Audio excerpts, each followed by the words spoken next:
Hello, hello, all my club goers, everyone turning up out there in Club Abundance. Today I want to talk about raising your vibration. And so what does that mean? Raising my vibration, Everyone is talking about raising my vibration, but are they explaining what that is?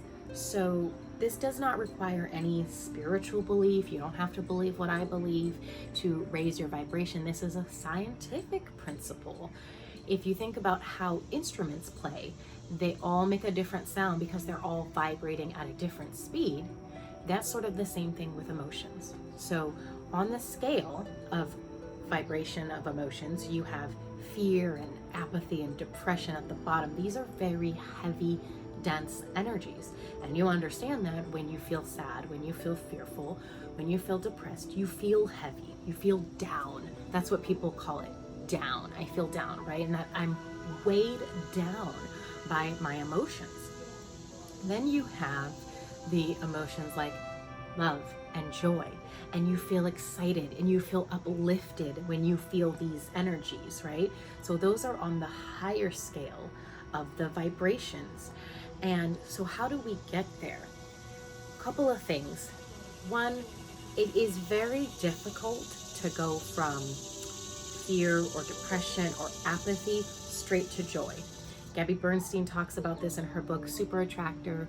Highly recommend it. She talks about it as kind of trying to go the next level up. So if you're feeling fearful, if you're feeling frustrated, don't try to just flip it to joy. Try to go up to the next thing, which might be neutral. Even anger has more energy to it than grief. So making those incremental moves up the scale is how you're going to find yourself getting higher and higher and closer to joy, to love. But some of the things that I do that work just really, really fast is gratitude.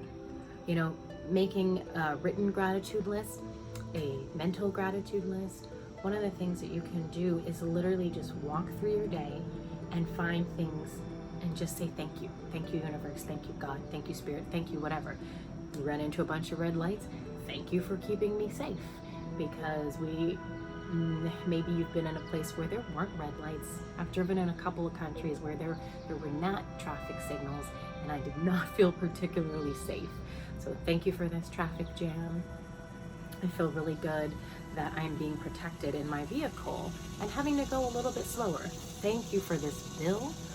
Thank you for the services that it provided me. So, you know, paying my mortgage may not feel great because then I'm thinking, I'm losing money.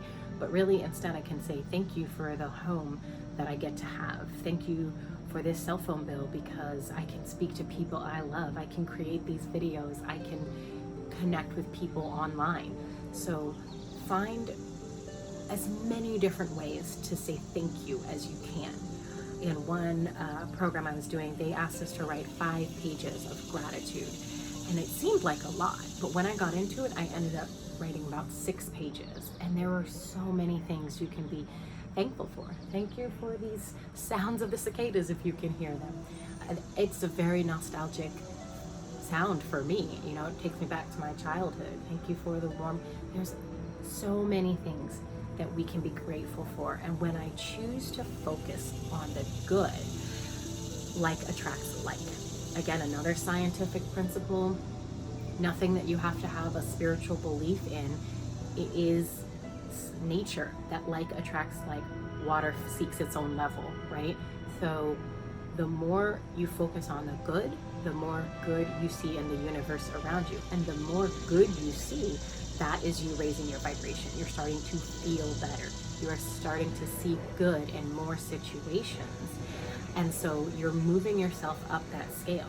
So the second part after gratitude is focusing on the good, you know, and I know it's so easy to get bogged down in the things that we don't like, what we're seeing in our world that makes us unhappy. So when we can start to focus on what we do like, what's working for us, like attracts like, and it brings more of that in. I'm happy, I feel good, this is great. Focus on that. Thank you for that. More of that, please. Because we can feel more good more often as long as we're choosing to focus on those good thoughts. And it does take a little bit of mental practice. I think there is a bit of culture around sometimes commiserating in the negative stuff, and it took me a long time to just train my brain to focus on the good, but it can be done. And once you realize that you have control of your thoughts, you actually have control then of your emotions too.